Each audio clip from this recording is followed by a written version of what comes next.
Бисмиллах, қалдарыңыз қалай? Мен бүгін шоколадты жент жасайтын боламын. Ең алдымен бізге талқан керек болады. Сосын сары май керек болады. Менде бөлме температурасындағы еріп тұрған сары май.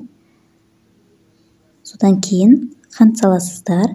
Граммдарын описание бөліміне жазып кететін боламын. Содан кейін барып біз сгущенка салатын боламыз. Осының барлығын салып, жақсылап тесто илегендей бәрін біркелкі етіп араластырып илеп аламыз. Содан кейін менде осындай форма бар. Сіздерде қандай форма бар, сондай формаға салсаңыздар болады. Менде осындай форма.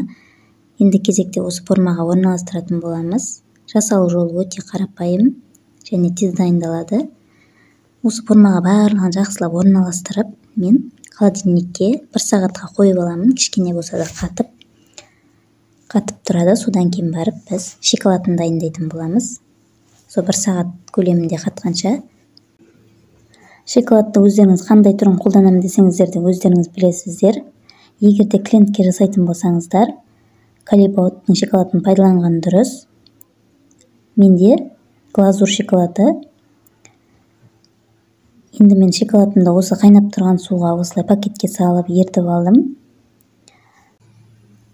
Менің женттерім 1 сағат тұрды. Енді кезекте біз шоколадын орналастыратын боламыз. Барлығын шоколадты осылай құйып шығамыз. Құйғаннан кейін барып, біз жентімізді қайта салып, холодильникке 10-15 минутқа қатырып аламыз. Қайтадан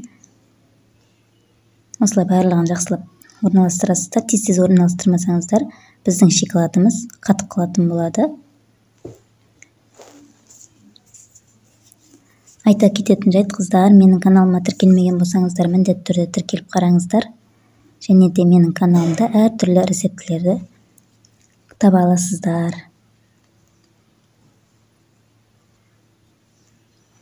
Осы видеоға қатысты өз пікірлеріңізді жаза кетсеңіздер.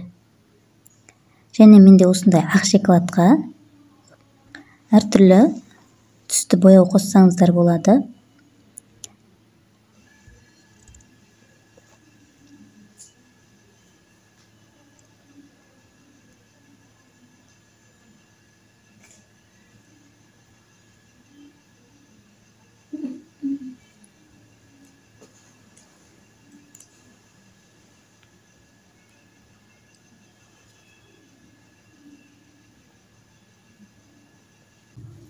Міне мен екінші формаға орналастырып жатырмын.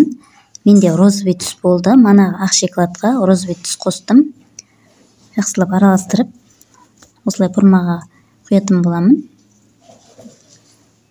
Жасалу жолы өте қарапайым және оңай. Сіздер де осылай жасап көріңіздер. Мінекей біздің женттеріміз дайын болып қалды. Енді осыны холодильникке 10-15 минутқа жіберемін. Осылай әдемі болып шығады. Сіздер де міндетті түрде осылай жасап көріңіздер. Сіздермен болған Гүлжайнар. Сау болыңыздар.